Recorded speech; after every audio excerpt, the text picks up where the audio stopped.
ご視聴いただきありがとうございます。アズパンです。今回のテーマは体感した駆動方式の差についてです。前回は新入社員時代の話をもとに時計に求めるのは機能かルックスかについて話をさせていただきました。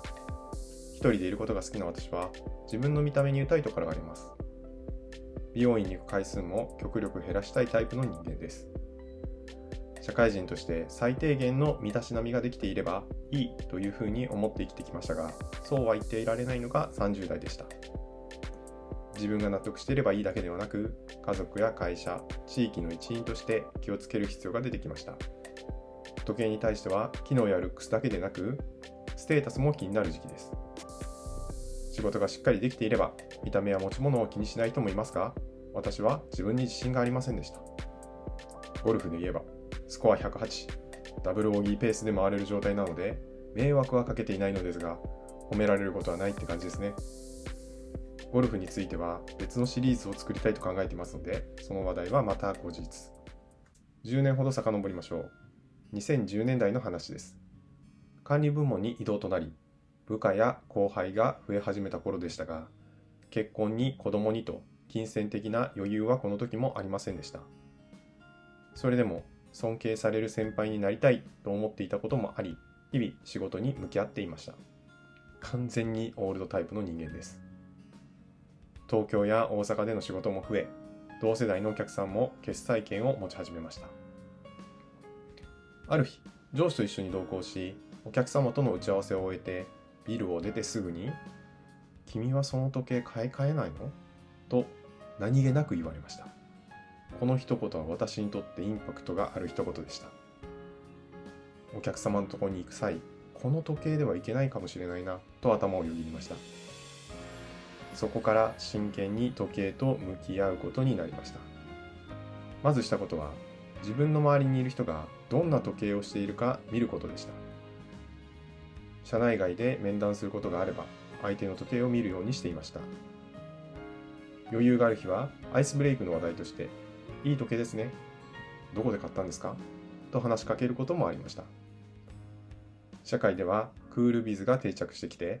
スーツや靴にお金をかける必要がなくなり、プライベートにお金を使い始めた時期です。高級時計をつけている人も増えてきて、たくさんの人から時計の話を聞くことができました。時計好きの人は自分が買った時計にストーリーを持っていて、話が盛り上がって予定の打ち合わせ時刻を過ぎてしまうこともありました。私自身、のめり込むような趣味を持っていなかったんですが、時計の話はとても楽しく、私もその仲間になりたいなと考えていました。いつまでも見ているだけ、聞いているだけでは話が進まないので、時計選びを始めました。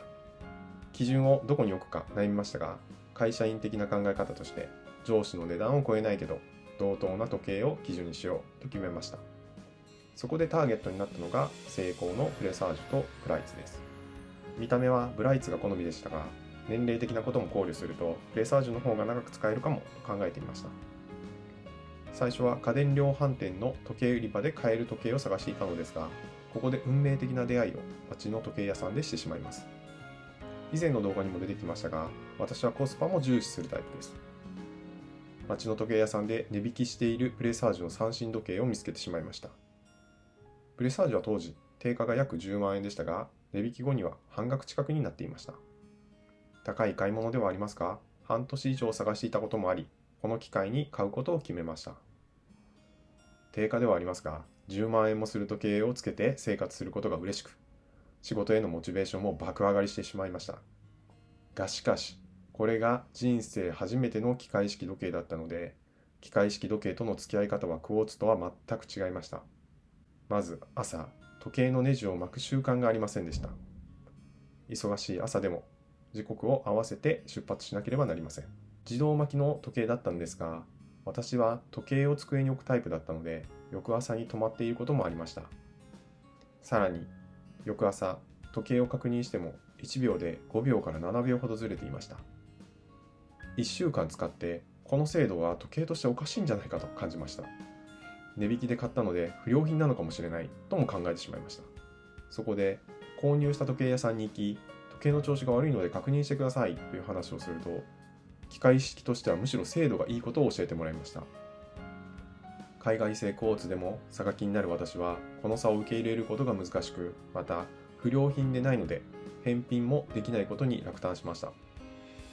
数万円ではありますが、自分にとっては大きな買い物でした。ネガティブな感情を持ったまま毎日この時計と過ごす時間を考えると少し憂鬱になりました。時計は悪くない。時計屋さんも悪くない。自分自身がちゃんと調べずに買ったことが良くなかったと反省しました。人それぞれ気になるところやこだわりのポイントは違うのですが、高い買い物なので失敗はしたくないですよね。これを教訓に戒めの気持ちでしばらく使うことも考えましたが、肩を落として家に帰ったら、家族がいくらで売れるか調べてみたらと言ってくれました。物の売却をしたことがなかったので少し不安でしたが、町の買取屋さんに持っていくと購入価格と差額がない金額で買い取ってもらえることが分かりました。正直、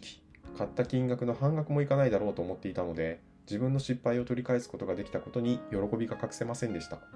プレサージュもいい時計と認識していたので、すぐに売らず、この時計を使っていくことも考えました。また、もしこの時計を手放したら、他に何を買えばいいかも想像ついていません。売却するなら少しでも綺麗な状態の方が次に使われる方もいいかなと考えてしまったので、勝手に焦っていました。チャンスの神様は前髪しか生えていない。この言葉が頭に浮かびました。これからの生活で時計を見るたびにネガティブな感情になるのであれば、ここは一度リセットしようと決めました。わがままかもしれないし、自分勝手かもしれないけど、私は楽しく時計の話がしたい。時計の話題になるたびに、いや実はですね、と言葉を濁すために時計を買ったんじゃないって考えました。業者の方も快く買い取りをしてくれました。今もどこかで使ってもらえていたら嬉しいです。私は基礎の部分から勉強をし直しました。駆動方式にはクォーツ式と機械式があること。最近はセイコー独自のスプリングドライブもあること。クォーツ式でも精度に差があること。それが日差や月差で表記されていること。時計素人としては難しいことは分かりません。ただ、私は精度に対してすごく敏感になっていました。その時に出会った言葉が年差クォーツです。今までは1日や1月で起こる差を考えていたのに、年単位でずれない時計があることに感動しました。自分が許容できる差がどれぐらいか分かりませんが、年単位であれば間違いないと感じていました。その当時、年差クォーツで有名だったのがグランドセイコーとザ・シチズンでした。後に、この時に検討してもよかったなと思ったのはタグホイヤーのアクアレーサーです。どちらの時計も見た目、機能、価格ともに甲乙つけがたい時計でした。そして気づいたら時計の予算をはるかに超えて20万円の時計を見ていました。いやいや、予算5万ぐらいだったのに自分が夢中になって欲しい時計探したら20万円になってるやんと突っ込んでしまったくらいです。最終決断の3日前から家電量販店に通い10回ずつは試着させていただきました。プレーサージュでの失敗を含め他に気になる点はないのか考えすぎて少し仕事の効率も落ちたと思います。最終的にはアルバワイヤードをつけていたことを踏まえグランドセイコー SBGV021 を買いました。会社員としてはだいぶ背伸びをした時計だと思います。家族を説得するのも大変でした。それでも納得して今でも使っています。この時計を買った時に一生この時計と一緒に過ごそう。メンテナンスをしながら自分が使わなくなったら子供に譲ろうと思いました。が、もうこの時、時計沼に片足を突っ込んでたんですよね。愛着も湧き、満足もしていた時計生活ですが、趣味が時計になりつつあります。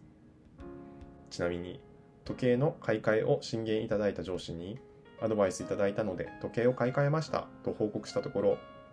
俺そんなこと言ったっけって言われました。購入まで1年かけた私も悪いのですが、言った方は覚えていないものですね。そんな一言に振り回されるのが会社員です。選び方は人それぞれで正解はありませんが、皆さん自身が感じた経験をもとに時計選びをしていただければと思います。次回は機械式時計への憧れをテーマに話をしたいと思います。次回の動画も見ていただける方は、ぜひチャンネル登録をお願いします。ここまでご視聴いただきありがとうございました。